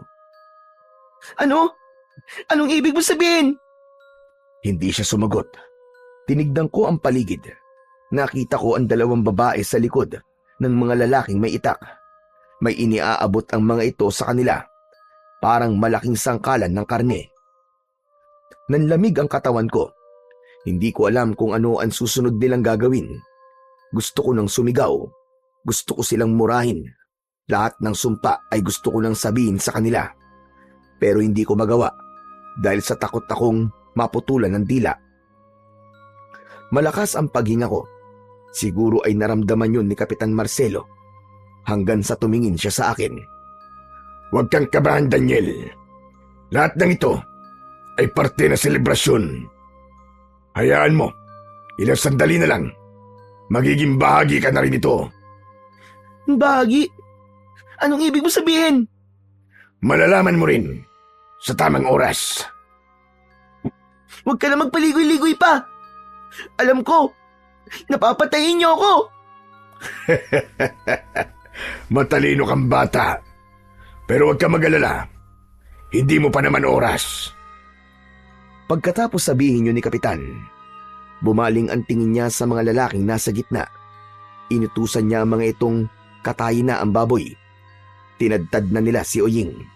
At nang matapos ay isa-isang lumapit ang mga tao. Binigyan sila ng tig-iisang hiwa ng karne. Hindi ko napaghandaan ang mga sumunod na nangyari. Yung mga tao kasi, kitang-kita ko kung paano nila kinain ang sariwang karne. Pinilit kong alisin ang tingin ko sa kanila, pero parang may malakas na puwersang nagtutulak sa akin para panoorin sila. Maya-maya pa, habang nagkakasiyahan sila, nakita kong unti-unting nagbago ang anyo ng lahat. Nangitim ang kanilang balat, namula ang kanilang mga mata, tumubo ang mga matutulis na pangil, at maging ang kanilang mga kuko naging kasing talas ng kutsilyo. Hindi ako makapaniwalang lahat pala ng mga tao sa baryo ay mga aswang. Tama nga, ang matanda na si Lolo Jose. Maya-maya pa ay umalingaw-ngaw ang malakas na boses ni Kapitan Marcelo. Mga kasama, makinig kayong lahat. Bukas na ang araw ng pista. At alam niyo na kung ano ang gagawin, hindi ba? Yung mga bisita natin, huwag niyong hahayaang makalabas. Nagkakaintindihan ba tayo? Sabay-sabay na sumang-ayon ang lahat. Samantala, Nang matapos ang kanilang pagtitipon, muling lumapit sa akin si Kapitan. Tumitig siya ng matagal, tapos ay ngumiti ng bahagya. Mabuti pa ay magpahinga ka na muna. Mga kasama, ihatid uli ito sa kubo. Agad akong kinaladkad ng dalawang lalaki. Hindi na ako kumontra at hindi na rin ako lumaban. Nakita kong nakasunod siya sa akin. At nang maihatid ako sa mismong kubo, agad ko siyang tinanong. Nasaan ang tatay ko? Sabihin mo, nasaan ang tatay ko? Hindi sumagot ang lalaki. Bagkus ay tinignan lang niya ako ng tahimik. Wala akong nakitang reaksyon sa kanyang muka. Saan mo siya dinala? Anong ginawa mo sa kanya? Sumagot ka! Sumagot naman kayo! Nasaan ang tatay ko? Huwag ka nang sumigaw, bata. Sayang lang ang boses mo.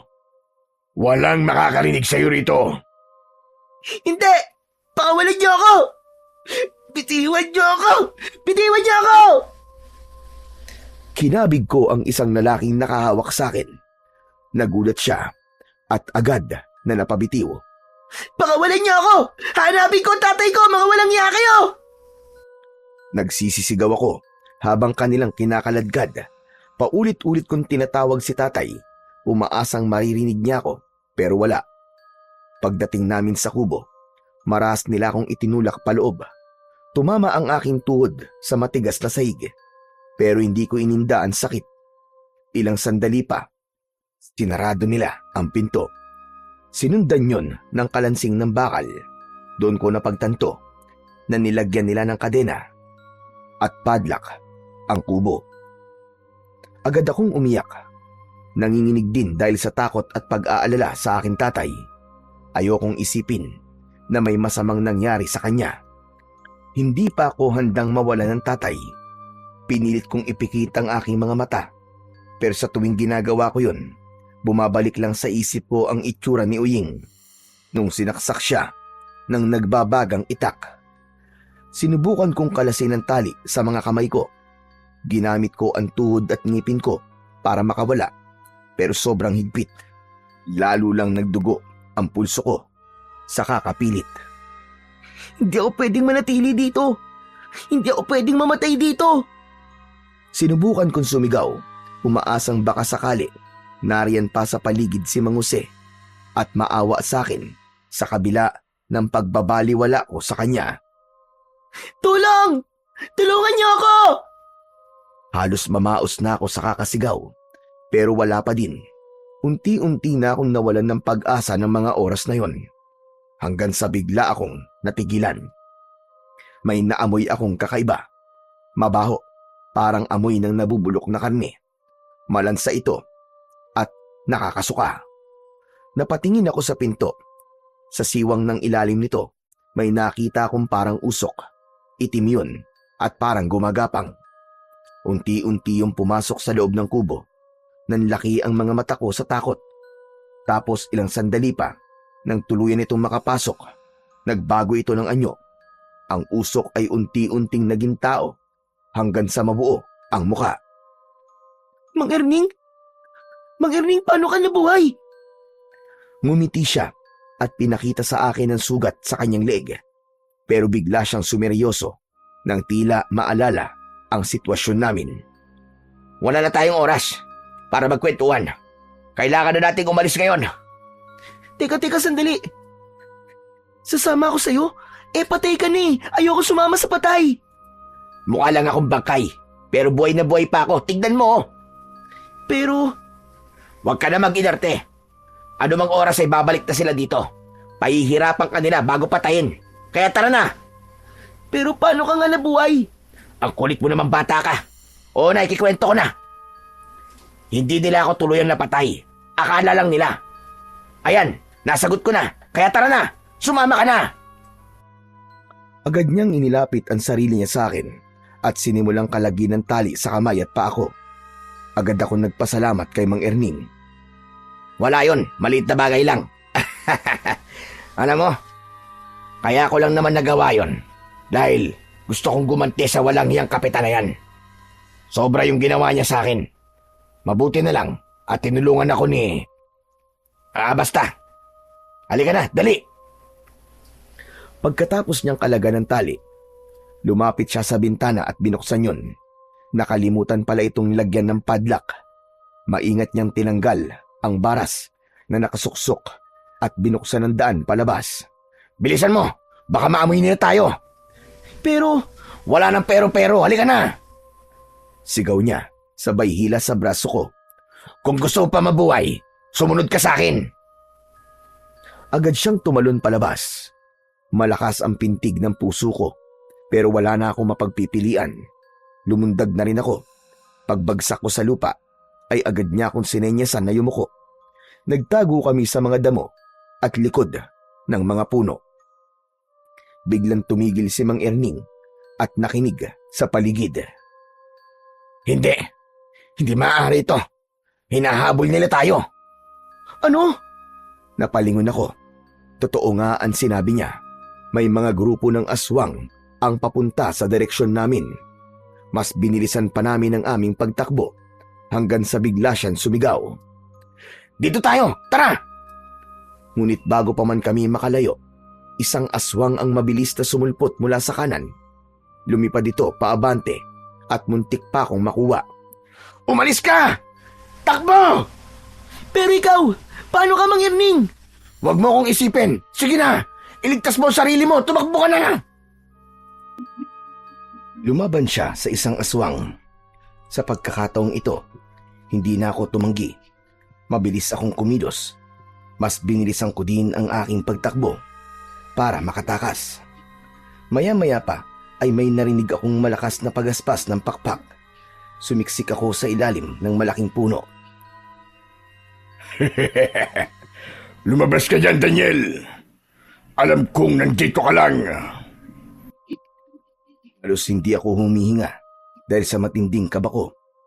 Pinilit kong huwag lumikha ng ingay. Paikot-ikot sa impapawidang aswang. Hindi siya tumitigil sa paghanap sa akin. Maya-maya lang wala na ito. Dahan-dahan ako naglakad, pero malapit na ako sa kalsada. Biglang may humawak sa likod ko. Tapos ay bigla niyang tinakpan ang aking bibig para hindi ako makasigaw. Daniel! Daniel, ako to! Tay! Tay, buhay ka! Oo, anak, buhay ako. Napaiyak ako sa tuwa at agad siyang niyakap. Akala ko talaga, Tay. Patay ka na. Hindi, anak. Nagising ako nung sundan mo yung mga aswang papunta sa gubat. Tapos, ano nangyari, Tay? Nakita ko din kung ano ang nakita mo, anak. Si Kap Marcelo. Ang lahat ng mga tao dito. Aswang silang lahat. Kaya nga, Tay. Natatakot po ako. Umalis na po tayo rito. Hindi magiging madali ang pagtakas, anak. Sigurado kung may nag-aabang na sa labasan itong baryo. Mas mapapahabak tayo kung magiging padalos-dalos ang kilos natin. Ano pong gagawin natin, Tay? Sumama ka sa akin. May alam akong ligtas na lugar. Dahan-dahang naglakad ang tatay ko. Tahimik naman akong sumunod sa kanya. Maya-maya pa, may nakita akong aswang dun mismo sa lugar kung saan ako gustong dalhin ni tatay. Napatingin ako sa tatay ko. Medyo kinabahan ako sa kinikilos niya at naisip ko pang baka naman nagpapanggap lang ito para mahuli ako. Aatras na sana ako para tumakbo pero may humawak sa kamay ko. Huwag kang tumakbo. Ito ang pinakaligtas na lugar para sa inyo na tatay mo. Mang Erning? Tama siya. Kaya huwag nang matigas ang ulo mo, bata ka. Mang Jose, nandito ka din? Oo, at nandito kami lahat. Teka. Hindi ko maintindihan. Ano ba nangyayari? Nanlaki ang mga mata ko nang makitang lumalapit ang ilang aswang. Muntik na ako mapatay sa gubat, Daniel. Nakita mo naman yun, di ba? Oo. Ako nagligtas sa kanya sa tiyak na kamatayan. Po, paano niyo po yung ginawa, Tay? May alam ako sa panggagamot, anak. Hindi ko na sinasabi sa'yo. At itong si Erning, madali lang naman siya gumaling kasi malakas ang pangangatawan niya. Di lang masyadong halata. Kayo talaga, Mang Mando. Katawan ko na naman ang nakita nyo. Nagbibiro lang naman ako, Erning. Pero malaki po ang pasasalamat ko sa inyo. Utang ko po ang buhay ko sa inyo. Wala yun. Maliit na bagay lang. Teka, sandali. Pero bakit po magkakasama kayo? Kayo po, Mang Jose. Alam niyo po bang nandito si tatay nung inaaya mo akong tumakas? Hindi pa. Wala pa akong ideya kung nasa ng tatay mo doon. Saka ko lang siya nakita nung dinala na ako ng mga kakampi kong aswag dito. Kakamping aswang? Tama ka nang narinig, Daniel. Meron tayong mga kakamping aswang. At sila yung sinasabi ko. Sila yung mga aswang na lihim na kumukontra sa gawain ng kanilang pinuno. Talaga? May mga lihim na rebelde ang kapitan? Oo. At ngayon ko lang nalaman na sila yung lihim na kumikilos para iligtas sa mga taong dinadala ko. Huwag mo na akong pagdudahan. Sa ginawa sa akin ng hayop na yon. Kailanman, hindi na ako kakampi sa kanya. Teka, taga rito din ba sila? Walang taga rito, Daniel. Matagal nang abandonado ang lugar na to. Lumipat lang ang grupo namin dito matapos makausap ni Kap Marcelo at tatay mo. Ano? Sa simula pa lang ay pinagplanuhan na namin kayo dahil ang dugo nyo ang tatapos sa ritual na ginagawa namin. Dugo? Eh ano namang mapapala niyo sa dugo namin? Espesyal ang inyong dugo. Espesyal? Tay, ano po ba sinasabi niya? Anak, hindi ko pa nasasabi sa'yo. Pero ang dugo kasi natin ay mula sa angka ng mga antingero. Kapag ininom nila yon, magkakaroon sila ng kakaibang lakas at kapangyarihan. At hindi namin hahayaang mangyari yon. Matagal na namin plano na pabagsakin ang hayop na Marcelo na yon. Matagal na kami naghihintay ng oras. At ngayong gabi na yon. Bigla kong naalala ang kwintas na ibinigay sa akin ni tatay. Hinugot ko yun sa loob ng aking damit. Antingero pala tayo, tay. Pero bakit ganun? Wala namang bisa itong binigay niyong medalyon sa akin. Muntik na po akong mapatay ni Kapitan Marcelo. Sandaling natahimik ang lahat. Pero maya-maya pa ay biglang lumapit si Mang Jose at maingat na tinignan ang kwintas na hawak ko. Hindi yan nawala ng bisa, Daniel. Natutulog lang ang kapangyarihan yan. Matagal na kasi hindi napapakain ang dasal. Pwede ko bang mahiram? Medyo nagduda pa ako nun, pero binigay ko din ang medalyon nang makita kong tumango si tatay. Nang hawakan niya yon, bigla siyang nagulat. Muntik pa niyang mabitiwan ang medalyon. Sabi ko na nga ba, tama ako. May tangan kang isang malakas na agimat. Kaya nung unang nagdikit ang ating mga balat ay nakuryente ako. Hindi ako nagkamali na sundan kayo dito. Ikaw ang makakatulog sa amin para tapusin si Kapitan Marcelo. Bigla kaming natigilan nang marinig naming tumawa si tatay. Bigla din siyang tumahimik nang mapansing lahat kami ay nakatingin sa kanya. Pasensya na. Hindi ko lang maiwasan tumawa. Naalala ko kasi nung papunta tayo dito kanina. Napagkamalang ko itong si Mang Jose na isang aswang. Naikwento kasi ni Lolo noon na kapag may tangan kang ganyan at may nadikit sa iyong masamang loob o masamang elemento, masasaktan siya. Hindi naman ako nasaktan. Nagparamdam lang sa akin ang medalyon. Kaya niya ako kinoryente. Pasensya na kayo, Mang Mando at Daniel. Yung palang mga kinikwento ko sa inyo tungkol kay Mang Jose. Lahat yun ay kasinungalingan. Liban dun, sa namatayan siya ng mga kapamilya. Hindi siya mangkukulam. Ang totoo niyan ay isa talaga siyang magaling na antingero. Nakilala namin kumakalaban sa grupo namin. Sabi ko na nga, be. Parang may mali kasi sa kwento mo. Oo, Daniel, aminado ako. Gumagawa lang naman ako ng kwento.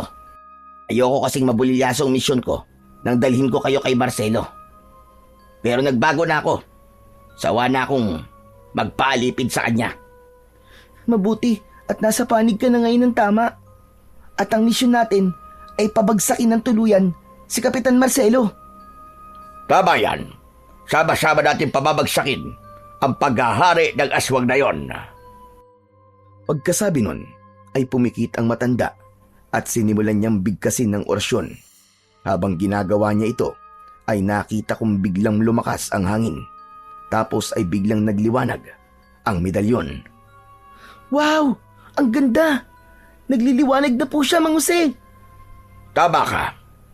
O eto, isuot mo na. Pwede mo na yung gamitin bilang sandata laban sa mga aswang na katulad ni Marcelo. Maingat kong kinuha ang kwintas at isinuot ko yon sa aking leg. Paglapat na paglapat nito sa aking dibdib, ay may naramdaman akong banayad na kuryente na dumaloy sa aking ugat.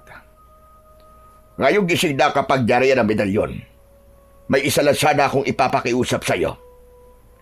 Ano po yun, Mang Jose? Kung masasama ka sa laban, tandaan mo ito. Tanging mga aswang na may pulang bata lang ang papatayin mo. Sila ang mga kampo ni Marcelo. Pero may kulay asul na bata. Sila ang mga kakampi natin. Sige po, Mang Jose. Tatandaan ko po ang lahat ng yan. Pagkasabi ko nun, ay bigla akong napaigtad nang may maramdaman akong kakaibang init mula sa medalyon. Sinabi ko yon kay Mang Jose. Isang masamang babalayan. Mga kasama, parating na sila. Handa na ba kayo makipaglaban? Oo, Mang Jose. Handa na kami. Kasabay ni Erning ay sumigaw din ng pagsang-ayon ang mga kasama naming aswang. Maya-maya pa ay narinig na namin ang malalakas na alulong ng mga aswang. Meron ding malakas na pagaspas ng pakpak sa itaas. Nagsipaghanda kaming lahat. Ilang sandali pa ay biglang bumulusok pababa si Marcelo.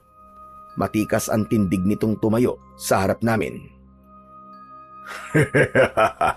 Sa wakas, nagkita-kita din tayo mga traidor. Kasabay nito ay nagsidatingan din ang kanyang mga kampon. Agad na nagsimula ang labanan. Nagbanggaan ang dalawang uri ng mga aswang. Parehas silang mababangis. Parehong ipinaglalaban nila ang kanilang mga buhay. Daniel! Gamitin mo na ang medalyon mo! Madali ka! Nang marinig ko yun, ay agad kong hinawakan ito. Hindi ko alam kung paano, pero bigla na naman itong nagliwanag. Pumalat ang liwanag sa paligid ko at tumama sa unang aswang na sumugod. Napaatras siya, nagsisisigaw at unti-unting natunaw ang katawan hanggang sa naging abo. Sunod-sunod na sumalakay ang mga aswang sa akin, pero lahat sila hindi umubra sa liwanag ng medalyon. Lahat sila ay namatay. Galit na galit si Kapitan Marcelo nang makita ang aking ginawa. Dahan-dahan akong lumapit sa kanya at nakipagsukatan ng tingin. Maigpit ang hawak ko sa aking medalyon. Wala akong sandatang dala, kundi ang liwanag lang na galing dito. Akala mo ba ay matatalo mo ko, bata? Susubukan ko! Tatalunin kita, Marcelo! Huwag kang masyadong mayabang! Biglang kumilos si Kapitan Marcelo. Mula sa kanyang katawan ay lumabas ang makapal na usok. Itim na itim. Kumalat ito sa paligid. Ang bawat madaanan ng usok, kakampi man o hindi, ay biglang napapahawak sa kanilang dibdib. Bumubula ang bibig at bumabagsak sa lupa. Daniel! Mag-iingat ka! Itinaas ko ang medalyon. Mas lumakas ang liwanag nito. Parang gumawa ito ng isang bilog na kalasag na siyang nagtutulak sa usok, palayo sa akin. Walang kwenta ang kapangyarihan mo! Itinaas ng pinuno ng mga aswang ang kanyang mga kamay. Dahil doon ay mas kumapal pa ang itim na usok. Nagsimulang manghina ang ilan sa mga kasama naming aswang. Kahit si Mang Erning ay napasigaw habang tinatakpan ang kanyang muka. Hindi! Hindi maaari ito! Naramdaman ko ang alinlangan sa sarili ko ng mga oras na yon. Parang nawalan ako ng pag-asa. Malakas ang kapangyarihan ng aswang na yon, pero biglang may humawak sa kamay ko. Muli niyang itinaas ang medalyon at saka umusal ng dasal. Napatingin ako sa kanya. Tay! Dalawa tayong makikipagtos sa aswang na yan, anak. Tutulungan kita. Ramdam ko ang init ng kamay ni tatay. Sabay naming hinawakan ng medalyon. Maya-maya pa, lumapit si Mang Jose. Humawak din siya sa medalyon. Tatlong antingero! Laban kay Marcelo! Pagdampi ng kamay ni Mang Jose sa medalyon, biglang lumakas ang liwanag nito. Parang may mainit na hangin na dumaan sa pagitan naming tatlo. Halos hindi ako makahinga ng maayos dahil sa lakas ng enerhiya nito. Sa harap namin ay naroon si Kapitan Marcelo. Nakataas din ng kanyang mga kamay. Pinalalakas pa niya lalo ang usok na lumalabas sa kanyang katawan. Mas kumapal ito at ang usok nito ay medyo tumatagos na sa harang. Kailangan matalo natin ang usok, Daniel. Isentro natin ang liwanag kay Marcelo. Ngayon na! Sabay-sabay naming ibinaba ng bagya ang aming mga kamay at itinuro yun kay Marcelo. Humawak ako ng maigpit sa medalyon, samantalang sina Tatay at Mang Jose naman ay tuloy-tuloy na nagdarasal ng orasyon. Dahan-dahan, may lumabas na gintong liwanag mula sa gitna namin. Tumama yon sa kinaroroonan ni Marcelo. Kumalat ang liwanag at ang usok na galing sa kanya ay nagsimulang humina. Narinig namin siyang sumigaw habang tinatakpan ng mukha niya. Lumakas palalo ang liwanag at unti-unti nitong nilamon ang natitira pang itim na usok. Agad na nagsitakbuhan ang mga kakampi ni Marcelo. Nang mawala na ang liwanag, nakita kong wala na si Marcelo. Wala na rin ang nakakalasong usok nito. Tanging abo na lamang ang naiwan sa lupa. Tapos na! Patay na si Marcelo! Patay na siya! Nanalo tayo, mga kasama! Nang marinig namin ang sigaw ni Mang Jose, nagsigawan din ang mga kasama namin sa tuwa. Si Tatay naman ay napaupo na sa lupa. Agad ko siyang nilapitan. Tay, kumusta po kayo? Ayos lang po ba kayo? Ayos lang ako, anak. Pagod lang ako. Pero masaya ako, anak. Sa wakas, makakauwi na rin tayo. Umupo ako sa tabi niya. Pareho kaming tahimik. Pareho ding hinahabol ang hininga. Ilang sandali pa, lumapit si Mang Jose sa amin. Tapos na ang misyon namin. Salamat sa inyo.